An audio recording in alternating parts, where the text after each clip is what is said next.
Ya, kemudian jenis yang kedua dari air tahirun ghairu mutahhir, air yang suci tapi tidak mensucikan adalah al-ma'ul musta'mal, air musta'mal. Ya, air musta'mal. Nah, apa itu air musta'mal? Ya, jadi air musta'mal itu adalah air yang suci tetapi tidak dapat lagi digunakan untuk bersuci, tidak dapat lagi digunakan untuk berwudu atau mandi wajib. Karena kenapa? Karena air tersebut sebelumnya sudah digunakan untuk bersuci dari hadas atau sudah digunakan untuk mensucikan najis, yaitu air musta'mal. Nah, kemudian air musta'mal itu kan terbagi menjadi dua. Ya, terbagi menjadi dua. Ada air musta'mal karena sudah digunakan untuk bersuci dari hadas. Ya, kemudian yang kedua, ada air musta'mal karena sudah digunakan untuk mensucikan najis. Nah, dan sekarang yang akan kita bahas di sini adalah air musta'mal yang karena sudah digunakan untuk bersuci dari hadas. Nah, teman-teman, dimanapun Anda berada, bahwa air musta'mal yang sudah digunakan untuk bersuci dari hadas, ya, itu adalah air yang memenuhi 3 syarat berikut ini. Ya, jadi nanti air itu dikatakan musta'mal karena sudah digunakan untuk mengangkat hadas apabila memenuhi 3 syarat. Apa 3 syarat itu? Silahkan teman-teman lihat di layar HP kalian. Ya, ini sudah kami tampilkan di layar. Ya, jadi syarat pertama, air itu dikatakan musta'mal karena sudah digunakan untuk mengangkat hadas. Syarat yang pertama, air yang sedikit atau air yang kurang dari 2 kullah. Ya, air yang kurang dari 2 kullah itu adalah air yang volumenya kurang dari 216 liter. Ya, itu disebut dengan air yang sedikit. Ya, jadi syarat yang pertama air yang sedikit yang kurang dari 2 kullah atau kurang dari 216 liter. Yaitu syarat yang pertama. Kita sebutkan sama dulu syaratnya, nanti jelaskan. Kemudian yang kedua, air tersebut sudah digunakan untuk membasuh basuhan yang wajib, yaitu basuhan yang pertama dalam wudu dan mandi wajib. Ya, air sudah digunakan untuk membasuh basuhan yang wajib, yaitu basuhan yang pertama dalam wudu dan mandi wajib. Kemudian syarat yang ketiga, air sudah terpisah dari anggota yang wajib dibasuh tersebut, baik dalam wudu atau dalam mandi wajib. Ya, nanti ketiga syarat ini terpenuhi, barulah air tersebut dikatakan air musta'mal karena sudah digunakan untuk mengangkat hadas.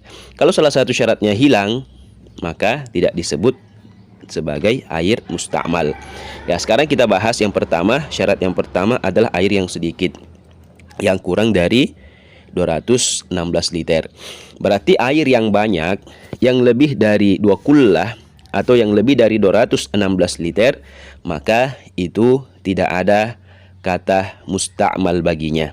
Misalnya kita punya kolam yang besar, ya, yang volumenya itu lebih dari 216 liter, lalu kemudian kita menyeburkan diri ke dalam air yang volumenya lebih 216 liter tadi yang ada di dalam kolam dengan niat mandi wajib, ya, maka setelah kita keluar dari air tersebut, dari kolam tersebut, air itu tidak dikatakan musta'mal. Karena kenapa? Tidak memenuhi syarat yang pertama, yaitu tidak kurang dari 216 liter. Ya, jadi itu yang pertama. Misalnya ada orang yang mandi wajib di sungai, kemudian dia menyeburkan diri ke dalam sungai, ya, air sungai itu tidak dikatakan musta'mal. Karena kenapa? Airnya lebih dari 2 kullah, lebih dari 216 liter. Ya, jadi itu syarat yang pertama, air itu dikatakan musta'mal. Ya, syarat yang pertama, airnya kurang dari 216 liter. Kemudian yang kedua, air sudah digunakan untuk membasuh basuhan yang wajib, yaitu basuhan yang pertama dalam wudu dan mandi wajib. Ya, seperti kalau kita berwudu kan, ya, ada yang anggota yang wajib dibasuh dan ada yang sunnah. Ya, contoh yang sunnah berkumur-kumur, istinsyak, ya, maka air yang sudah digunakan untuk berkumur-kumur atau istinsyak itu tidak itu tidak dikatakan air mustakmal yang tidak boleh lagi digunakan untuk bersuci. Karena kenapa? Berkumur-kumur atau istinsyak itu bukanlah merupakan anggota yang wajib dibasuh dalam berwudu. Ya, berbeda halnya dengan wajah. Ya, wajah, membasuh wajah, membasuh kedua tangan sampai siku, membasuh kedua kaki sampai kedua mata kaki. Ya, maka basuhan pertama dari ketiga anggota yang wajib dibasuh tadi, ya, basuhan pertamanya ya, basuhan pertama ya itu dikatakan air mustakmal. Itu pun dengan catatan syarat yang ketiga sudah terpisah dari anggota yang wajib dibasuh tadi. Kalau dia masih ada nempel di muka, ya, kita ambil air kemudian kita pindahkan ke wajah kita. Ya, maka selama air basuhan pertama dari wajah itu belum terpisah dari wajah, maka itu belum dikatakan mustakmal. Maka itu bisa digosokkan ke seluruh wajah kita. Misalnya kita ambil, kita simpan di jidat kita. Selama air itu belum terpisah dari wajah kita, maka itu bisa kita usapkan ke seluruh wajah kita dan itu tidak dikatakan mustakmal. Nanti dikatakan mustakmal kalau air basuhan pertama tadi sudah terpisah dari anggota yang wajib dibasuh. Ya, seperti membasuh kedua tangan sampai siku. Ya, selama airnya itu belum terpisah, basuhan pertama dari air basuhan pertama yang ada di kedua tangan sampai siku tadi belum terpisah dari anggota yang wajib dibasuh tadi, maka itu belum dikatakan mustakmal. Ya, begitu juga dengan kaki. Ya, jadi basuhan pertama dalam wudu atau mandi wajib. Ya, jadi kalau misalnya kita berwudu, ya, kita sudah basuh pertama kali anggota yang wajib, ya, maka itu yang dikatakan air mustakmal apabila sudah terpisah dari anggota yang wajib dibasuh. Adapun basuhan yang kedua atau basuhan yang ketiga, meskipun pada anggota yang wajib dibasuh dan itu sudah terpisah dari anggota yang wajib dibasuh tadi, itu sudah dikatakan sudah tidak dikatakan mustakmal. Yang dikatakan mustakmal hanyalah basuhan yang pertama tadi yang sudah terpisah dari anggota yang wajib dibasuh. Ya, begitupun kalau kita mandi wajib.